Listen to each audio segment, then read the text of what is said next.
I never thought the unraveling of my marriage would begin with something as quiet as silence. Not the comfortable kind. The kind two people share when words aren't needed. No, this silence was jagged, heavy and cold. It lingered in every room, filled with unspoken truths neither of us dared to voice. At first, I brushed it off. Maybe I was stressed. Maybe I was overanalyzing. Maybe we were just going through a dip, like couples sometimes do. But deep down, I already knew better. After 8 years of marriage, I could read her without effort. My best friend, my partner, the woman I trusted with everything. We had routines, private jokes, future plans we spoke about late at night. I worked long hours so she could focus on her design business. And she always told me she appreciated me, that she loved me. I believe her completely. The signs crept in slowly, and in hindsight, they were glaring. She started putting more effort into how she looked before going out. Her phone became an extension of her hand, never left unattended.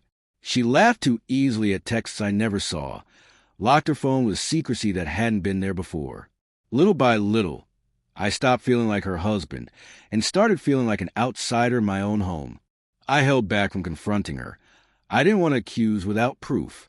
I told myself I was paranoid, but the unease ate at me, bleeding into my work, my sleep, my thoughts. Finally, I crossed a line I never imagined I would. I hired a private investigator. It felt wrong at first, like I was betraying her by snooping. But the moment the first report landed in my hands, that guilt disappeared, replaced instead by clarity that cut straight through me. She was cheating. Not once. Not by accident. Over and over again, deliberately, secretly. And worst of all, with someone I knew. A man I had shaken hand with, welcomed into my house. When I read that report, a wave of emotions tore through me. Fury, heartbreak, shame. I wanted to explode, to demand answers, to confront them both. But instead, I sat there in silence, the person I had been dissolving in that moment. What remained was someone colder, sharper, and determined. I didn't confront her immediately.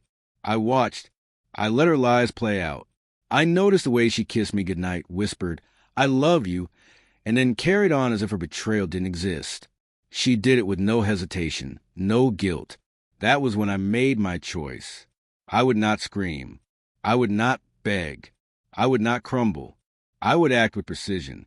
I met with a lawyer, drew up divorce papers, and prepared everything quietly. While she thought she was in control, I was already reclaiming mine. The day came like any other. She was picking up our daughter from school. I waited nearby, steady and calm, as she walked toward the car, our child's hand in hers. I approached. Without a word, I handed her an envelope. She looked confused, opened it, and when her eyes fell on the divorce papers, her face drained of color. "What is this?" she whispered, her voice trembling. I met her gaze and said evenly, "It's the truth, the one you thought I'd never find."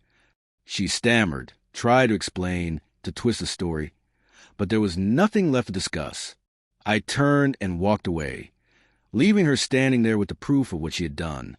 That night, for the first time in a long while, I slept without restlessness. I wasn't haunted by her anymore. What I felt was freedom, clean, quiet, and absolute. I knew then that I deserved more than lies. I had given love, trust, and loyalty, and received betrayal in return. She tried afterward. Messages, voicemails, desperate attempts to meet. She insisted it was a mistake, swore she still loved me, but her actions had already spoken louder than any plea.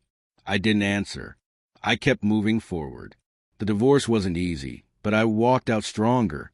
I secured custody of our daughter during the week, kept the house, and began to rebuild from the ground up. Now, when I look back, I don't feel anger anymore, only clarity. She believed she could lead a double life, but the truth always has a way of coming to light. I share this not for pity, but as a reminder. If something feels wrong, trust that instinct. Don't dismiss the silence, the unease, the small signals that whisper the truth. And when betrayal does surface, sometimes the strongest response isn't confrontation. It's walking away with calm resolve, leaving deceit behind and choosing peace. Because betrayal leaves scars. But honesty, freedom, and self-respect cut even deeper, and they heal stronger.